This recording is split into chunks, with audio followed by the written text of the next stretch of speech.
la endogeneidad, cuando existe endogeneidad, en verdad, los parámetros están mal estimados, las varianzas están mal estimadas, los test T, test chi cuadrado, TCF, está todo mal estimado. Por lo tanto, este es como uno de los problemas más graves de la econometría, la endogeneidad. ¿Y cuándo hay endogeneidad? ¿Cuándo hablamos de endogeneidad? Hablamos de endogeneidad cuando el épsilon, el residuo, que recuérdense que uno nunca lo va a conocer, uno en el mejor de los casos puede estimarlo por alguna técnica, mínimos cuadrados, máxima de resolución. Uno puede estimar el residuo, el épsilon gorro, pero el épsilon verdadero, uno no lo va a estimar, perdón, no lo va a conocer nunca. Igual que los beta verdaderos tampoco los vamos a conocer, uno estima los beta gorros, salvo que uno haga un experimento de Monte Carlo en el que uno, ¿cierto?, se da todo, uno conoce todo, pero eso es solamente para efectos de simulación y para efectos académicos, pero con los datos reales, cuando uno usa modelos econométricos, uno no conoce ni los residuos ni los betas. Y por lo tanto, cuando hay alguna correlación entre el error, el épsilon y las variables X, hablamos de endogeneidad, y ahí el principal problema, el que sale a la vista, es que produce sesgo. Por lo tanto, los beta gorros no van a ser en promedio parecidos al beta verdadero, que era la gran propiedad que tenía mínimos cuadrados ordinarios. La gran ventaja que tiene mínimos cuadrados ordinarios, además de que es muy fácil de implementar, es que entrega, bajo ciertos supuestos que son relativamente razonables, entrega parámetros beta que son insesgados, es decir, que en promedio le va a descontar al verdadero parámetro poblacional que nunca sabemos cuál es. Pero cuando hay endogeneidad, eso no se cumple. Y está todo malo. Cuando hay endogeneidad, está todo mal.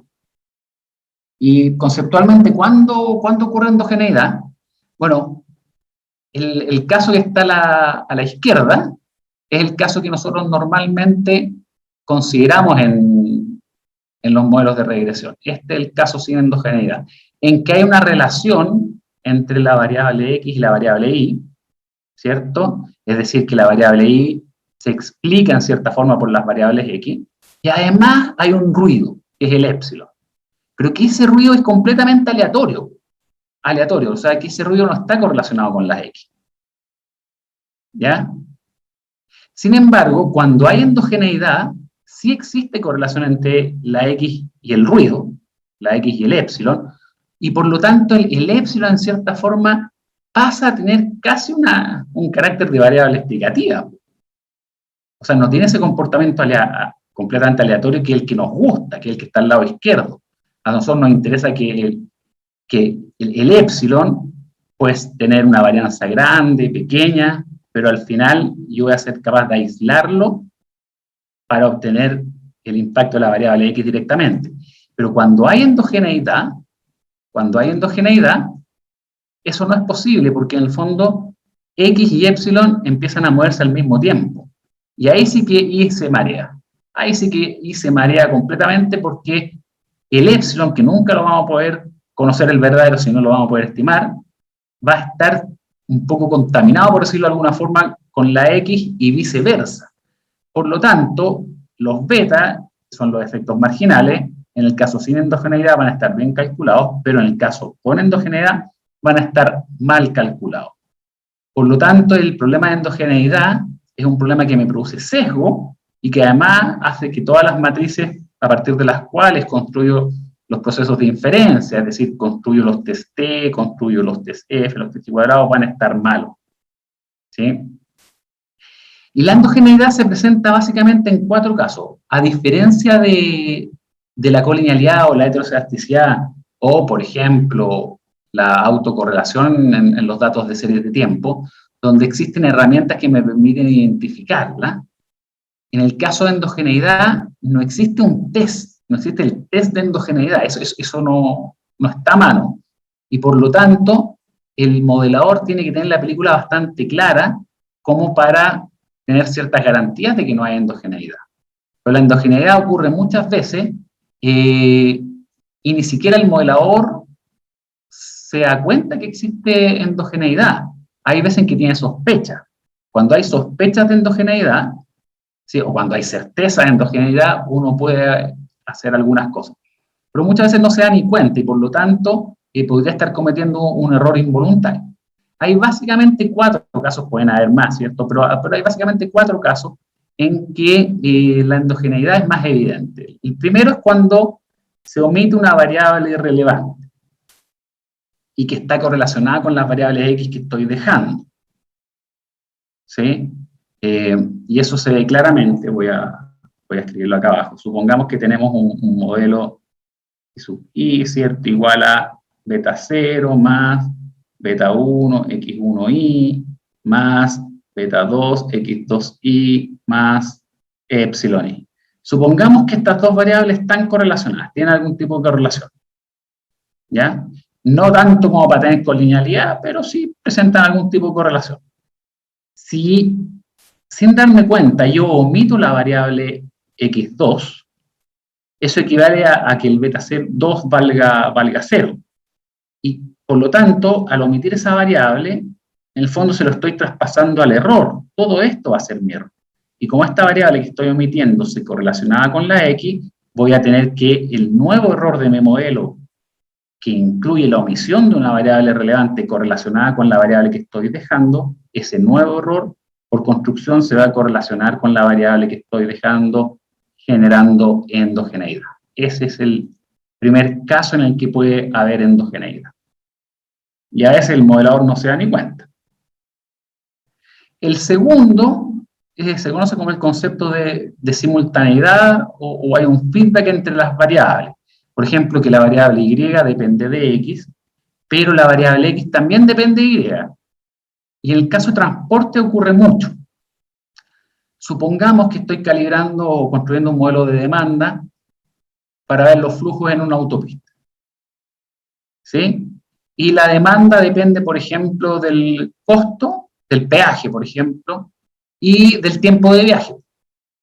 Pero el tiempo de viaje, cuando hay congestión, depende de la demanda. Entonces, ahí se observa que X depende de Y, pero Y también depende de X. O sea, la demanda depende del tiempo de viaje, pero el tiempo de viaje también depende de la demanda. Entonces, hay una interacción entre las dos variables, y eso se llama simultaneidad, y ese es como el caso conceptualmente más interesante, ¿ya? Porque en el fondo hay presumiblemente más antecedentes como para tener el reparo, ¿cierto? O tener la sospecha de que hay endogeneidad.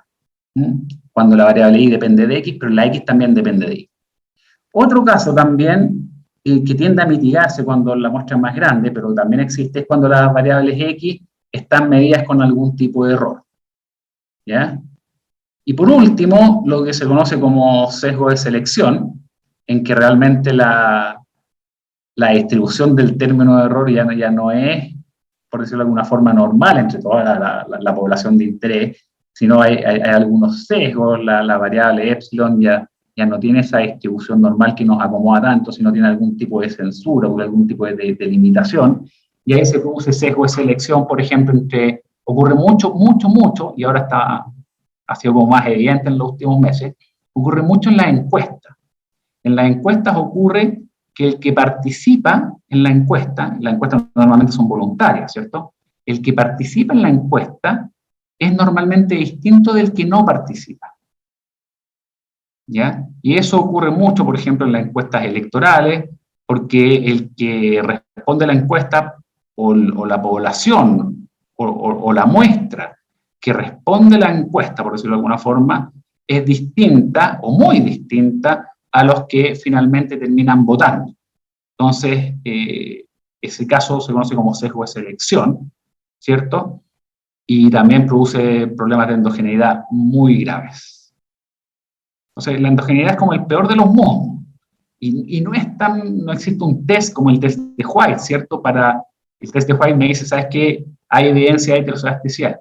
No existe un equivalente, no existe un test de endogeneidad que me diga, ¿sabes qué? Hay endogeneidad. Depende mucho de la experiencia y las capacidades del modelador. ¿Y cuáles son los efectos de la endogeneidad? Algo les adelanté con los sesgos. Los sesgos, los parámetros beta van a estar todos malos. Las varianzas van a estar todas malas y los test, los contrastes estadísticos, ya básicamente los tres que ya conocemos, el test T, el test chi cuadrado, ¿cierto? Y el test F van a estar malos. Y por lo tanto, todas las hipótesis que yo quiera testear corro el riesgo de equivocarme groseramente.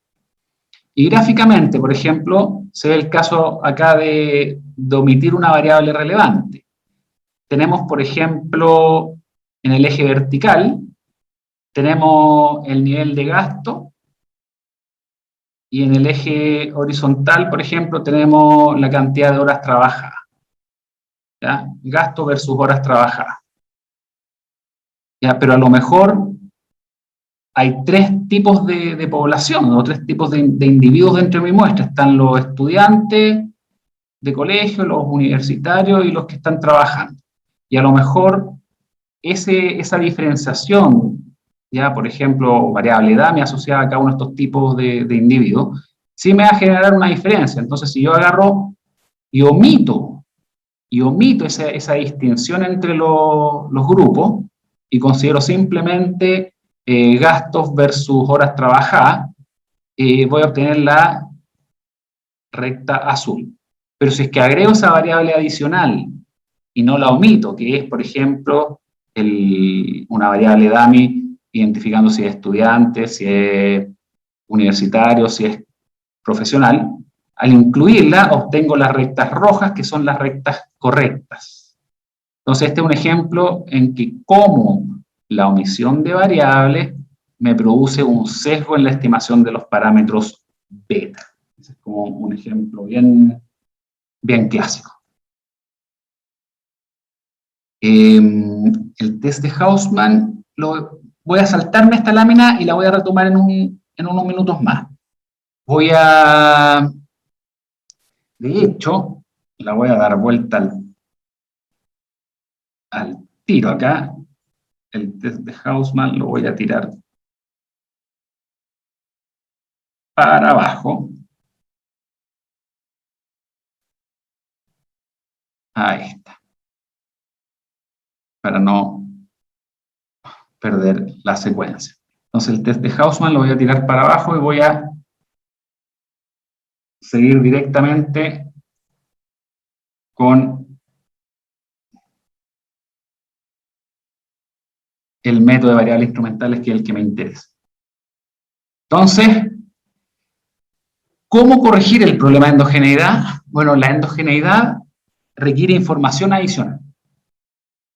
Para corregir el eventual problema de endogeneidad, si es que yo tengo la sospecha o la certeza, ¿sí? Cuando ya es conceptualmente evidente que hay endogeneidad, necesito información adicional, y esa información adicional son variables Z que voy a llamar instrumentos o variables instrumentales. ¿Ya? ¿Y qué particularidad tiene la variable instrumental? La variable instrumental Z, o las variables instrumentales Z, son variables de apoyo. ¿Ya? Tienen que estar altamente correlacionadas con la variable X, pero tienen que ser absolutamente independientes del error. ¿Sí? Es decir, en términos analíticos, lo voy a anotar acá, la correlación entre Z y X tiene que ser grande, y la correlación o covarianza, lo mismo, entre Z y epsilon tiene que ser 0. Esas son las dos características que tiene que tener un instrumento. Les voy a poner un ejemplo de instrumento. De hecho, yo escribí un paper hace algunos años atrás para estimar la elasticidad de la autopista urbana. Y para estimar la elasticidad uno tiene que construir una función de demanda. Y la demanda, o los flujos en la autopista, ¿cierto?, dependían, entre otras cosas, dependían del peaje. El peaje, el costo monetario. Pero resulta que en la autopista urbana, si es que hay mucha congestión, el peaje es mayor. ¿Ya? Entonces el peaje, que es mi variable X, depende de la variable Y. Y entro en el caso 2 que les mencioné acá, endogeneidad. Entonces, en vez de usar junto con usar el peaje, construimos un instrumento que esté altamente correlacionado con el peaje, pero que sea realmente exógeno, que no esté correlacionado con el epsilon. Y para eso usamos como instrumento, o como variable instrumental, una variable dummy asociada al horario punta.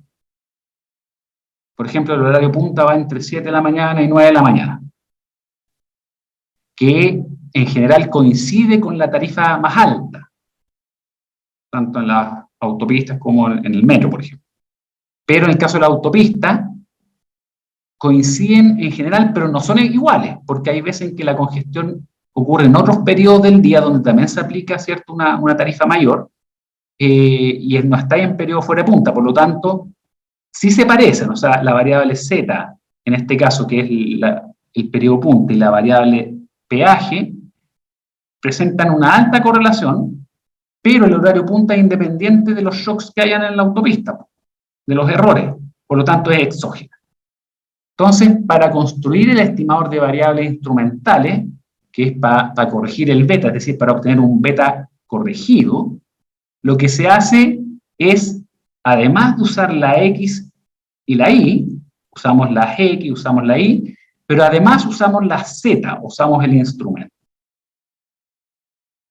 ¿Y cómo se usa el instrumento, cierto? Además de la X y la Z, ¿sí? Bueno, con la estimación del beta de variables instrumentales que está en este recuadro.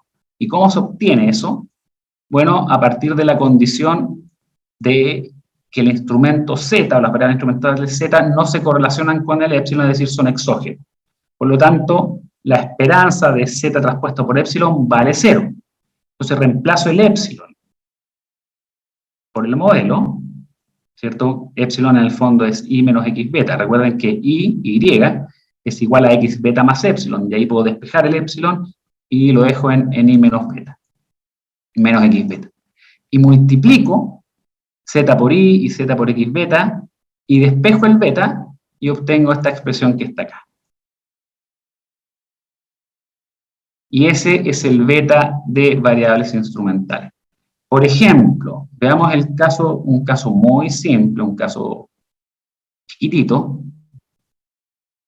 Supongamos que tenemos el siguiente modelo. Tenemos I sub I igual a beta X sub I más epsilon I. Y supongamos que la variable X es endógena. El beta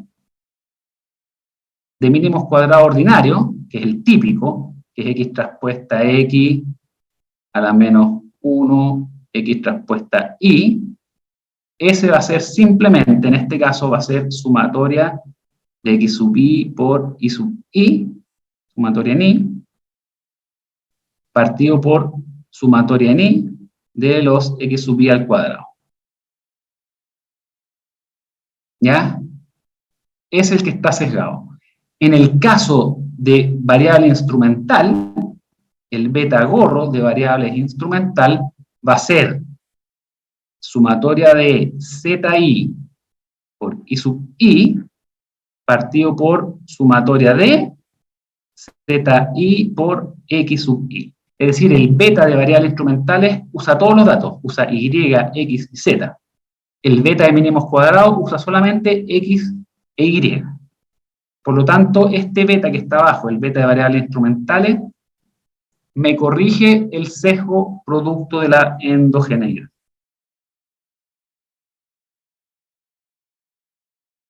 ¿Alguna duda, jóvenes? Y este beta de variables instrumentales, tal como aparece acá, en toda esta parte de acá, es insesgado. Este beta, ¿cierto? Si acá yo reemplazo Y por el modelo, que es eso, y multiplico, como Z traspuesta por epsilon vale 0, va a ser Z insesgado. Pero hay que tener cuidado, hay que tener un cuidado. Si es que mi instrumento es un instrumento débil, es decir, si es que la correlación entre Z y X es baja, o sea, si mi instrumento no se correlaciona mucho con mi variable endógena, esto acá puede ser chico. Y al estar invertido, crece mucho. Por lo tanto, si mi instrumento es malo, podría eventualmente obtener un estimador peor o con sesgo mayor que el que tenía mínimos cuadrados ordinarios. Por otra parte, la insesgadez del estimador de variables instrumentales necesariamente exige ese supuesto, de que z, la variable instrumental, y el epsilon realmente estén incorrelacionados, por lo tanto, que el z por epsilon sea 0. Entonces es fundamental que la variable z, o las variables instrumentales, sean realmente exógenas. Y acá abajo se puede calcular la matriz de varianza y covarianza del beta de variables instrumentales, ¿sí? Donde los z y los x los conozco, por lo tanto hay que manipular esas matrices, y el sigma cuadrado que está acá, ¿cierto? Ese sigma cuadrado que aparece ahí, el sigma cuadrado de variables instrumentales, ¿ya? Es simplemente la sumatoria de los epsilon i gorro al cuadrado partido por n menos k, donde ese epsilon gorro lo obtengo usando el beta de variables instrumentales, es decir, ese epsilon gorro es igual al i sub i menos i sub i gorro, en que este i sub i gorro es igual a x beta gorro, pero el beta de variables instrumentales. Ya se calcula igual, se calcula exactamente igual que el epsilon gorro de mínimos cuadrados ordinarios, pero en vez de usar el beta gorro de mínimos cuadrados ordinarios, se usa el beta gorro de variables instrumentales que obtuvimos con esta expresión de acá.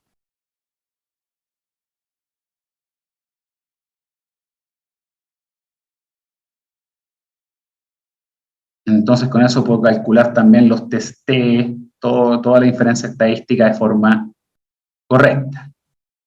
Es interesante notar que si analizamos conceptualmente las dos etapas, es decir, como está puesto acá en el gráfico, o sea, el efecto de z sobre x para aislar el efecto que tiene sobre el epsilon, y al mismo tiempo la relación de y con la x, es decir, puedo obtener el beta de variables instrumentales, es la razón o la tasa de sustitución, por decirlo de alguna forma, del efecto de z sobre i corrigiendo por el efecto de z sobre x, y llego al mismo resultado. Esta es una propiedad analítica que es interesante.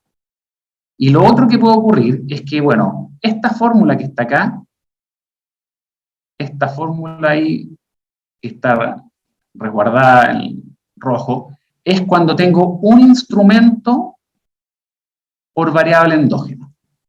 Pero a veces podría ocurrir que tengo más de un instrumento por variable endógena. Entonces, en ese caso, cuando tengo más de un instrumento por variable endógena, lo que tengo que hacer es regresionar la variable endógena respecto a todos sus instrumentos mediante esta regresión auxiliar que está acá. Entonces acá regresiono la variable endógena x, pues cualquiera, lo regresiono con 1, 2, 3 o más instrumentos y obtengo el x gorro. Obtengo el x gorro. Y ese x gorro lo puedo usar para estimar directamente el beta de variables instrumentales, como está puesto acá. Eso ocurre entonces cuando tengo más de un instrumento por cada variable endógena.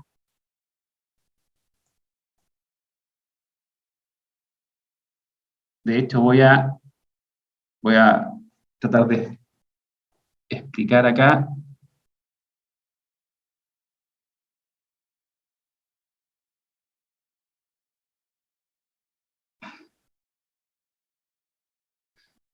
Vamos a tratar de explicar acá el concepto. Por ejemplo, supongamos que tenemos el siguiente modelo. I sub i igual a beta 0 más beta 1 x1i más beta 2 x2i más epsilon i. Supongamos que x2 es la variable endógena. Entonces, si yo tengo un instrumento z2i, ¿sí? ¿Eso qué implica? Que la matriz X va a ser ¿cómo? Va a ser 1, 1, 1, 1, 1, x1, 1, x1, 2, x1, 3, x1, 4, x1, 5, x2, 1, x2, 2, x2, 3, x2, 4, x2, 5. Esa va a ser la matriz X que ustedes ya conocen. Pero ¿cómo va a ser la matriz Z? La matriz Z va a ser 1, 1, 1, 1, 1. Va a ser la variable endógena es x2, no es x1. Por lo tanto, como x1 no es endógena, es exógena, su instrumento va a ser ella misma. Va a ser x11, x12, x13, x14, x15.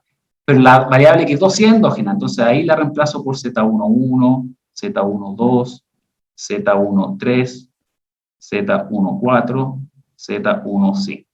Y ahí tengo las dos matrices. Y esas son las matrices que transpongo, ¿ya? Estas son las matrices que uso después en la fórmula. De hecho, el beta gorro de variables instrumentales, recuerden que era z transpuesta x a la menos 1 por z transpuesta y. Entonces se usa la matriz x, se usa la matriz z y también se usa el vector y. ¿Se entiende? No es que reemplace x por z, no, uso las dos fuentes de información. Uso las x, incluyendo la endógena, pero también uso las z. Ese es el caso que tengo una variable x por cada instrumento. Cuando tengo más de un instrumento por variable x, supongamos en este caso, ¿ya? Supongamos que tengo para la variable x2, que es endógena, supongamos para la variable x2, que es endógena, supongamos que tengo dos instrumentos. Supongamos que tengo Z2 y tengo Z3, no sé, o Z3i.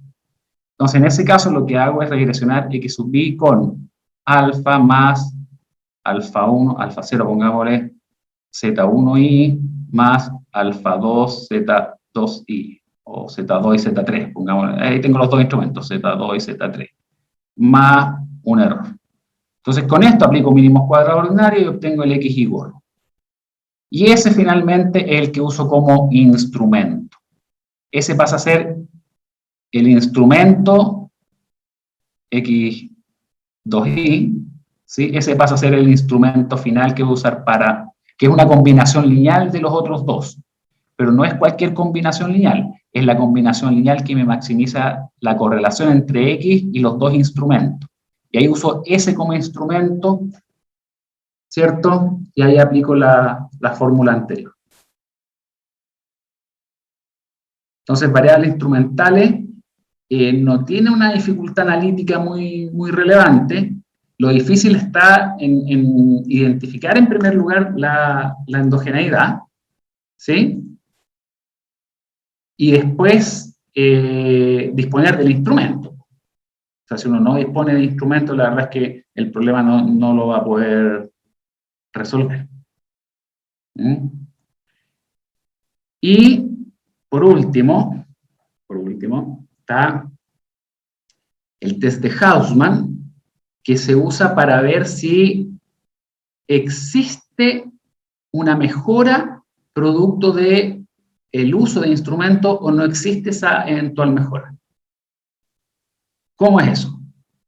Bueno, lo que ocurre es que yo comparo el beta de mínimos cuadrados ordinarios, que es ese, que es el que está sesgado, por eso, lo comparo con el beta de variables instrumentales, que es el consistente.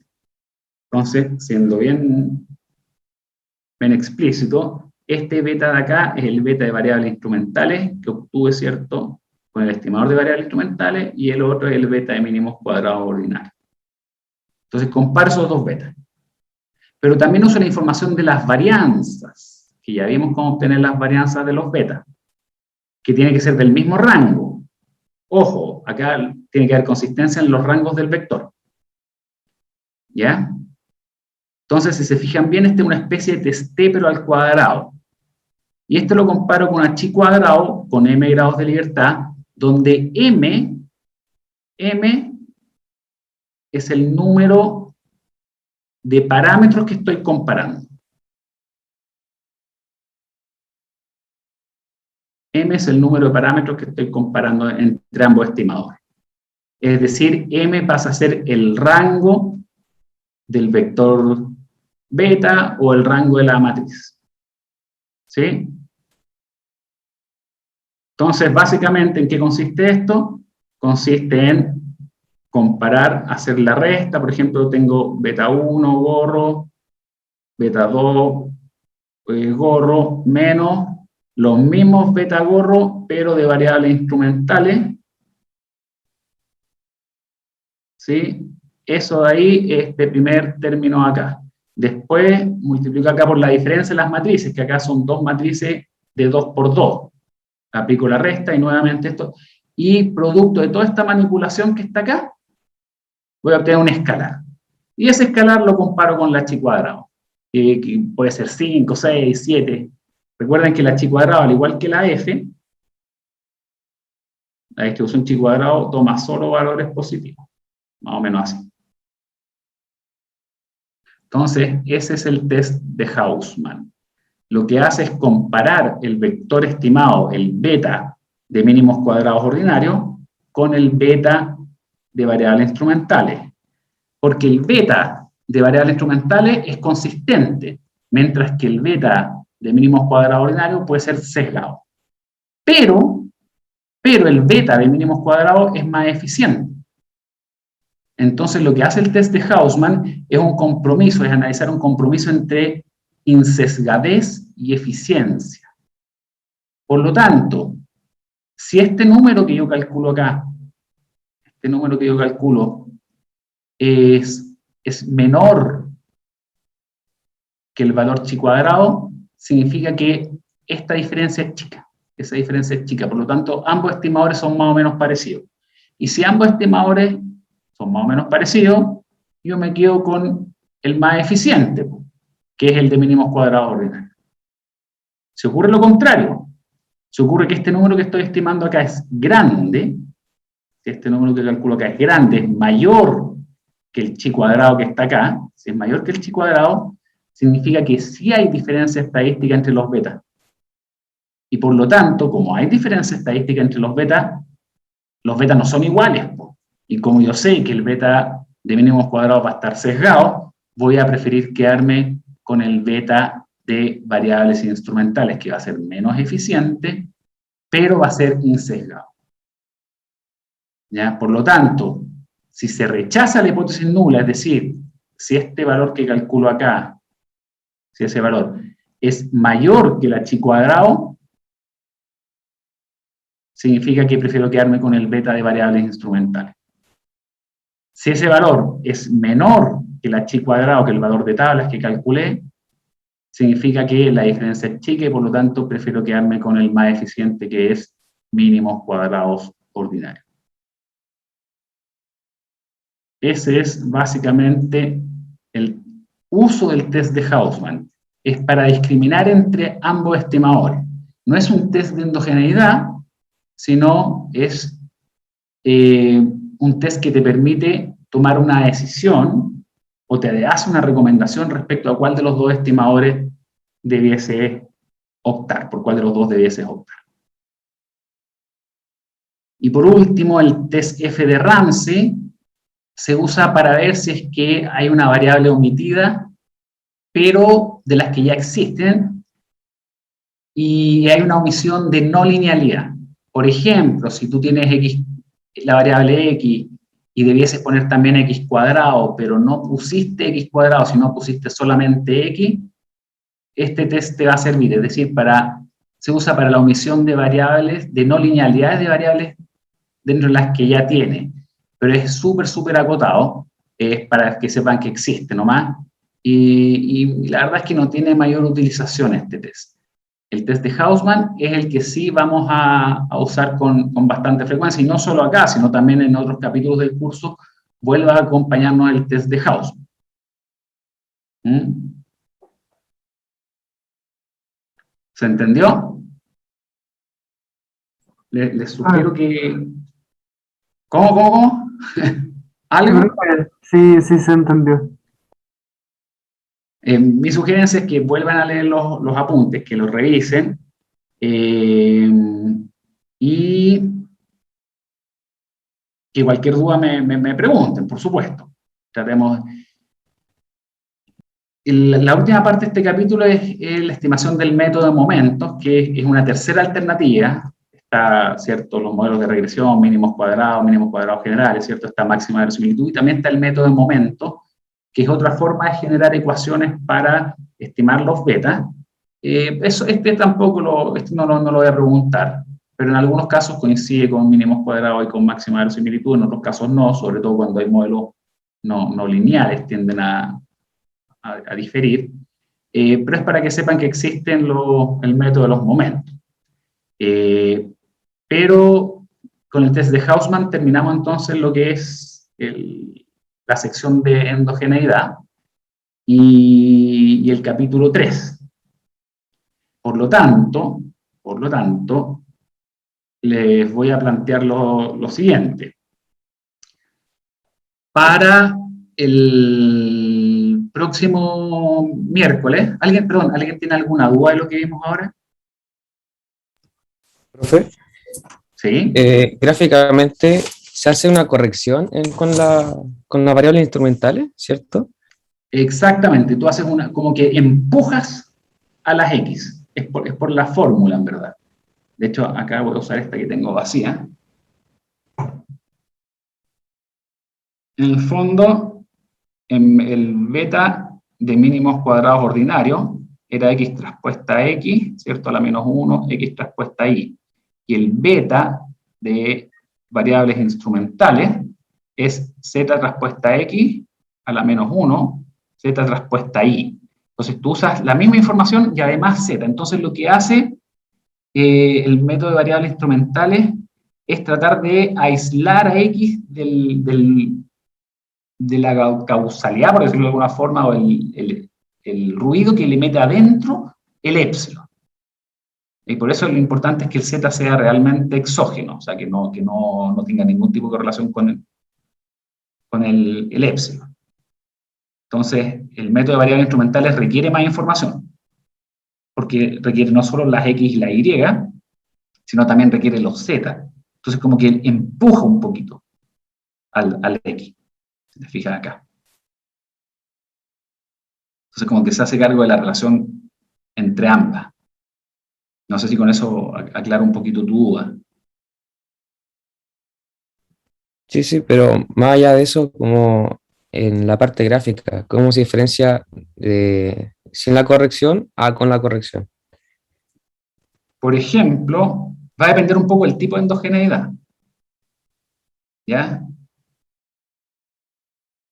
Si tú tienes esos datos y hay endogeneidad, por ejemplo, podría estimarlo así, cuando en verdad la recta es así, o incluso más pronunciada podría ser así. En el caso de omisión de variables, que fue el caso que les mostré antes, es como mucho más evidente. Ahí, déjame borrar esto. En el caso cuando tú omites una variable y la variable omitida que está correlacionada con las X, la variable omitida que está correlacionada con las X, pasa al término de error, acá se ve mucho más claro. La pendiente de las rectas rojas es la misma, si la diferencia está en la dame por grupo que pusiste, que con la recta azul no la pusiste. Entonces, cuando tienes endogeneidad y no corriges y no usas, por ejemplo, variables instrumentales, puedes obtener la pendiente que te da la recta azul, que claramente es distinta a la pendiente de la recta roja. Y eso significa que los betas son evidentemente distintos. Y no solo eso, sino también las matrices de varianza y covarianza y los test también son distintos. No sé si con este gráfico se ayuda. Ahora sí me queda más claro. En el fondo, por decirlo de alguna forma, voy a usar este. Acá la tangente de este ángulo, ese ángulo es beta de mínimos cuadrados ordinarios. Y la tangente de este es el beta de variables instrumentales, son claramente distintos. De hecho, hay algunos casos en que incluso puede cambiar de signo. Por ejemplo, este es un típico caso. Si omites una variable relevante, si analizas todos los datos juntos, la recta va a ser esa, pero va a estar mala. Al incorporar variables instrumentales, va a obtener esa pendiente, que en un caso va a ser positivo y en otro va a ser negativo, o sea, es un error como gigantesco, que también puede producirse por distintos tipos de endogeneidad. En ese caso es por la endogeneidad asociada a la omisión de variables relevantes.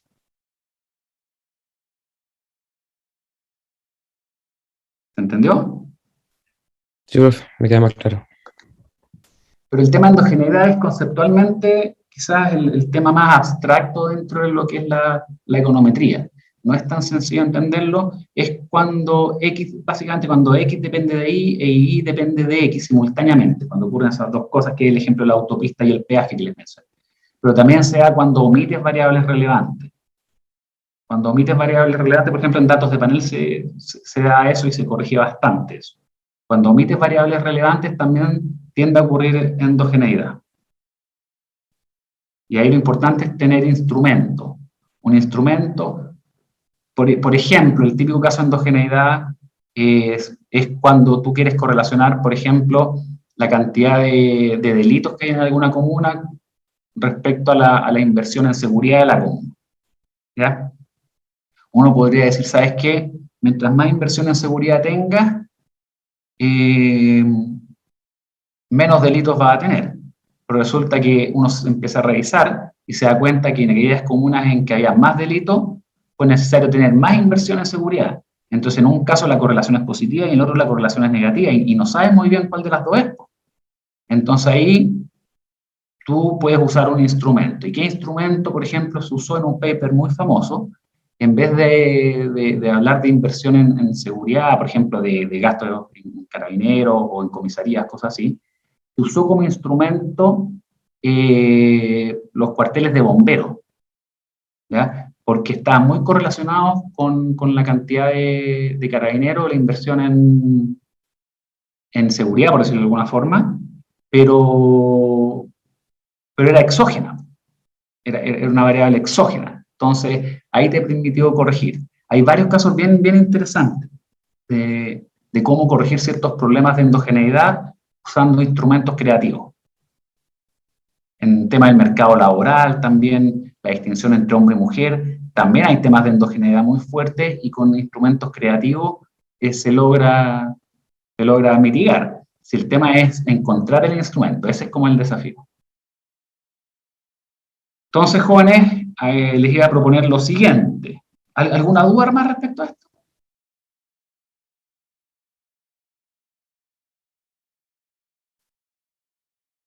Bien, voy a activar mi camarita.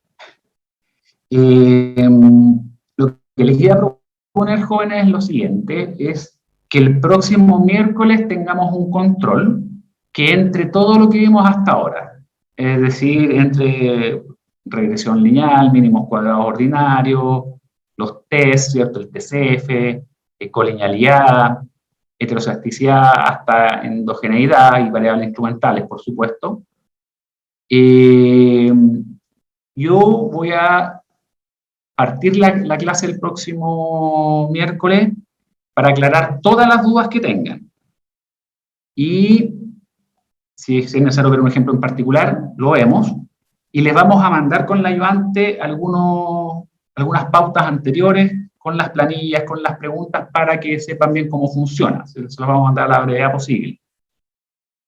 Y entonces la primera parte de la clase, por decirlo de alguna forma, por poner un ejemplo, de 8:30 a 9:30, va a ser como de repaso a estos conceptos, ¿sí? Al material que le hayamos enviado, a las dudas. Y la segunda mitad, por decirlo de alguna forma, o el segundo módulo, que va a ser un poquito más largo que la primera, o sea, ya no va a ser 2 módulos iguales, no. Y la primera parte creo que va a ser más corta. En la segunda parte aplicamos el control, ¿ya? Y van a tener un plazo, no sé, por ejemplo, de 1 hora y media, y cuando termine el plazo me tienen que mandar las respuestas grupales en 2 archivos. Uno es el típico Word, si lo quieren escribir en papel y después le toman una foto y me lo mandan, o lo quieren escanear, no sé. Uno es como la entrega, ¿sí? Imagínense que están en la sala de clase y tienen que entregar la prueba, ese es uno, ese es un archivo. Y el otro archivo es el Excel de respaldo, ya que tiene que ser consistente, por supuesto. Y son los 2 archivos que revisa el ayudante para hacer la evaluación. ¿Se entendió? Sí, profe, quedó claro. Bien, pues entonces lo que voy a hacer ahora es coordinar con la ayudante que les envíe material. De este tiene algunas ayudantías también grabadas. No sé si es que tendrá esta primera parte. Entonces le voy a pedir que le mande material, o sea, el enunciado de la evaluación, puede ser normalmente un control 1 de semestres anteriores, cosas así. La pauta respectiva en Excel, ustedes revísenlo bien, estudien por su cuenta. Nos conectamos a las 8:30 el próximo miércoles. Y cuando ya sientan que no hay dudas, no sé, tipo 9 o 9:30, iniciamos el control y lo terminamos antes de las 11:30. ¿Les parece? Sí, perfecto. ¿Pero vamos a necesitar las tablas de estadística o no? ¿Vamos a hacer ejercicios de ese tipo? Claro, los valores de tabla se los voy a dar yo, ya para evitar cierto, por ejemplo, Excel tiene varias inconsistencias, como, por ejemplo, ustedes le piden ya la distribución normal estándar invertida y tienen que poner, por ejemplo, el 95%. Pero a un TCF o un H cuadrado tienen que poner el 5%. No sé, eso tiene esas mañas que a veces te piden las cosas cambiadas. Entonces, por eso se los doy yo nomás. Digo, ya, el TCF, por ejemplo, el test de la elipse, compárenlo con un valor F de 7,3. Yo se los doy. ¿Ya? Bacán, gracias. Lo mismo con los testeos, los test chi cuadrado que sea necesario dependiendo de la pregunta. Básicamente son esos 3 tests. Después sí, ya el 1,96, que es el típico teste, aunque a veces les puedo pedir uno más bajo, 1,5. O sea, a mí me parece razonable 1,5, que no es al 95%, pero sí al 70%. Entonces va a depender un poco de eso, yo se los voy a dar. Y por favor, jóvenes, cualquier duda me escriben y nos conectamos, tenemos una reunión para aclarar las dudas, y con las herramientas actuales, con el Zoom, con todas esas cosas, ahí manipulamos juntos las planillas y todo, es súper fácil. Así que las oportunidades están nomás, pues es cosa de hacer la pega, pues tienen que hacer lo que como estudiantes, por supuesto, les corresponde realizar. Profe, respecto al ¿Sí? desarrollo en Excel, ¿tiene que ser exactamente como usted lo hace o puede haber una forma alternativa? No pueden hacerlo como ustedes quieran. No, o sea, por ejemplo, en mínimos cuadrados ordinarios, yo uso, por ejemplo, la fórmula de regresión lineal.